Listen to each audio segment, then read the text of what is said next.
मोदी तुम संघर्ष करो, हम तुम्हारे साथ हैं।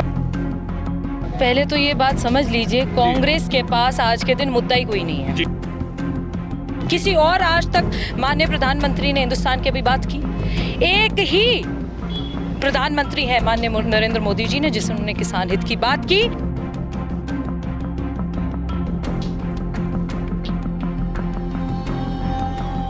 किसान हित में है ये बिल, और ये कोई जो प्रदर्शन है ऐसे ही चलते रहेंगे और खत्म हो जाएंगे। नूह की सड़क, हाथों में कमल का फूल और भाजपा के कार्यकर्ता और किसानों पर जिस तरीके से अब तक बातें हुई हैं, उनको लेकर के ये लोग स्पष्ट करना चाहते हैं कि भाजपा की जो नरेंद्र मोदी सरकार है वो सिर्फ और सिर्फ किसानों के साथ खड़ी है, लेकिन कांग्रेस है जो कि गुमराह कर रही है। खैर सच्चाई क्या है ये ना आपसे छुपी है ना हमसे छुपी है, लेकिन ऐसे में भाजपाइयों के पास पहुंचना जरूरी है कि आज पुतला फूका गया, किसका फूका गया और किसानों को क्या मैसेज होगा जबकि किसान सड़क पर हैं। जी अख्तर जी, बहुत बहुत स्वागत है। किस तरीके से देखते हैं आपको पुतला फूकना पड़ा है? किसका पुतला फूका और क्यों फूका है? ये दलाल किस्म के लोग हमारी सरकार बीजेपी को बदनाम करने पे हैं।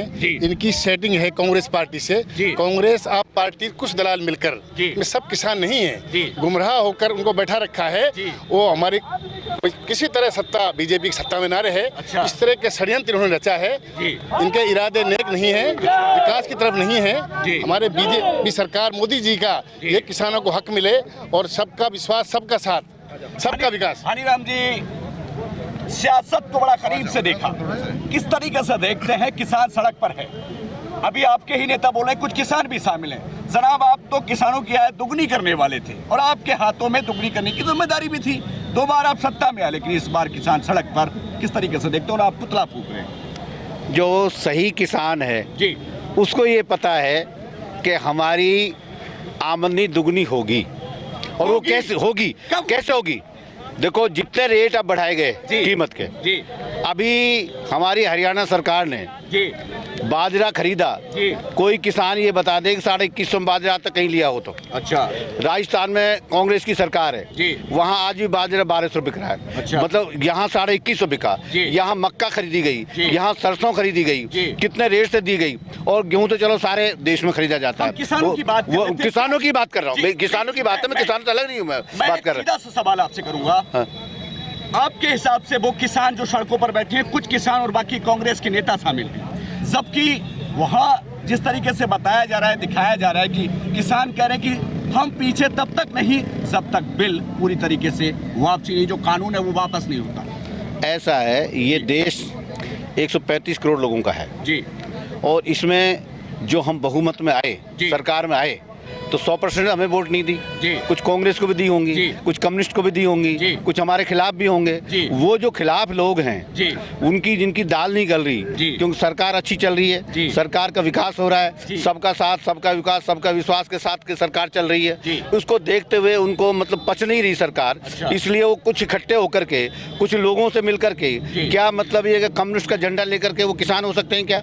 जो मतलब ये क्या, अब जो खालिस्तान के झंडे लेकर के बात करेंगे, नहीं खालिस्तान के झंडे के लेकर के बात करेंगे, उनका जो अपना कार्यक्रम है वो अपने कार्यक्रम के हिसाब से चलें। वो किसानों का बहाना लेकर के, इन किसानों को गुमराह कर करके, जो शरीफ किसान है, जो बेचारा गरीब किसान है, जो अपने मजदूरी करता है, खाता है, पीता है, जो लोगों को अन्न उत्पन्न करके देता है, कि वो किसान नहीं है। अब एक बताओ, जिसका आज हम पुतला फूंक रहे हैं, आपको पता है उसकी कितनी बड़ी साजिश है? वो सब मीडिया ने दिखाया है कि मतलब लोगों से मिलकर के जो पीछे से कांग्रेस, कम्युनिस्ट और जो अलगाववादी लोग हैं, वो उनको सपोर्ट कर रहे हैं, वो उनको पैसा दे रहे हैं, और जो पैसा दे रहे हैं तो वो मतलब क्या कर रहे हैं? वो सरकार को इसलिए गुमराह कर रहे हैं। तो मतलब ये है कि जो सड़क पर खड़े हैं वो किसान नहीं है असली किसान आज भी अपना काम काज कर करके अपना काम कर रहे हैं और अपना कमा रहे हैं, खा रहे हैं, क्योंकि आज वो पानी में खड़े हैं, आज वो गेहूं को पानी दे रहे हैं। जी, सीधी सी बात कहें तो आपका मानना और आपकी जो सोच है वो ये है कि जो सड़कों पर बैठे हैं उनमें गुमराह किए हुए किसान हैं। हाँ, ये मैं सही बता रहा हूँ। अभी हमारे यहाँ 2016 में ओलावृष्टि हुई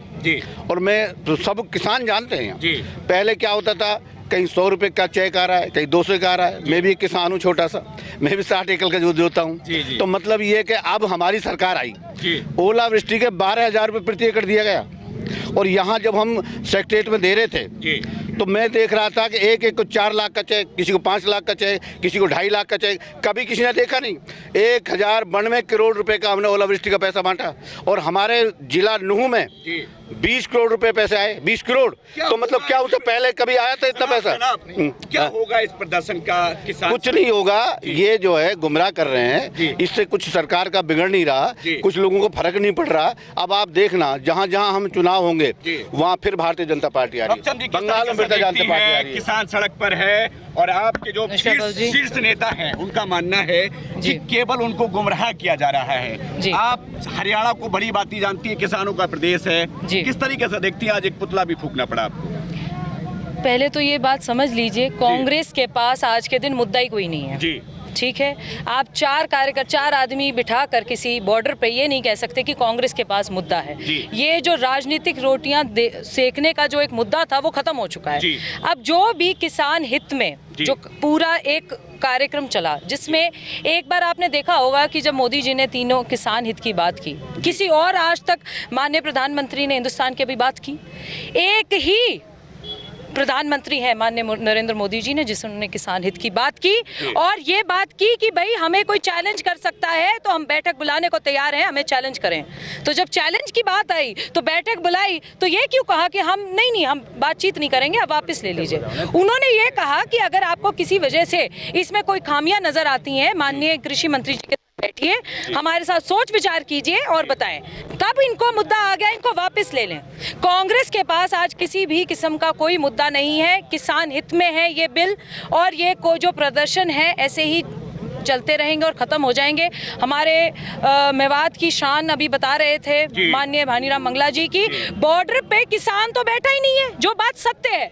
कौन बैठा है बॉर्डर पे? आप ये बताएं, आप जाएं, एक टोकन लगे हुए हैं, आप फ्री राशन ले लीजिए, फिर ये कुछ कर लीजिए। वहाँ तो एक ये मुहिम चली है जिसको इंटरनेशनल फंडिंग है जी। ये वो लोग बैठे हैं गांव के जो वहाँ से उठकर बैठे हैं। किसान तो इस वक्त अपनी खेती में जुटा हुआ है। नौक्षम जी, कुछ लोग पुन्हाना और जुरहेड़ा के बीच में भी एक जगह है, वो तो सही पूछेगा, राजस्थान और हरियाणा को जोड़ने वाली जगह है और ये आपके आसपास की भी आपकी जो विधानसभा रही है उसके पास का इलाका है, वहाँ भी कुछ लोग प्रदर्शन कर रहे हैं। कोई बात नहीं, मेरा अपना दफ्तर भारतीय जनता पार्टी का जो मैंने दफ्तर खोल रखा है, एक समर्पित कार्यकर्ता हूँ, पुनाना में जुरेरा रोड पर है। जुरेरा से कम 4.5 किलोमीटर दूर है। ठीक है, हम किसी को चैलेंज कर रहे हैं, किसी को ऐसी लगे कोई बुनियादी जिनको शक हो राजस्थान की तरफ से, तो हमें सवाल जवाब करें, हम वहाँ जवाब देने के लिए बैठे हैं, ऐसे दफ्तर नहीं है। आज ये पुतला किस शख्स का पुतला था? ये कौन थे? गुरनाम सिंह चूड़ीनी जी हैं। ये अपने आप को कहलाने के लिए किसान नेता कहलाते हैं। किसान नेता कहलाते होते तो इतने वर्षों में किसान हित की बात भी कर लेते। नेता कहलाने से क्या फर्क पड़ता है? आपके हिसाब से केवल किसान को गुमराह किया जा रहा है? बिल्कुल, बेशक।